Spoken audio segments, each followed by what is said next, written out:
Now, it seems South Korea and the US still have plenty to thrash out if they're ever going to narrow their major differences over their defense cost-sharing agreement, as Washington demands Seoul cough up much more to cover the portion of the bill.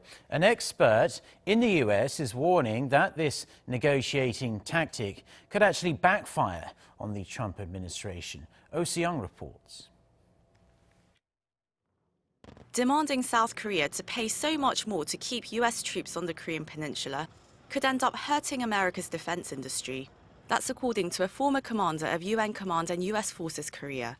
Speaking at a forum in Washington on Thursday, Walter Sharp said South Korea already pays the highest rate of GDP on defense costs among America's allies. He added that if Seoul's contribution towards shared defense costs with the US increases by twofold or even fivefold, it may have to slash its budget for weapons imports. He said this could prompt South Korea to cut its purchases of US military equipment. Sharp warned the US to tread carefully and avoid sacrificing the strength of the alliance over defense costs. Over 4 rounds of talks, the allies have been discussing the Trump administration's request for South Korea to pay more. Despite the fact that the bilateral special measures agreement already raised South Korea's payment by 8.2% this year, Washington is calling on Seoul to raise its contribution to nearly $5 billion in 2020. South Korea's top negotiator said this week's round of talks in Washington did not lead to any specific outcomes.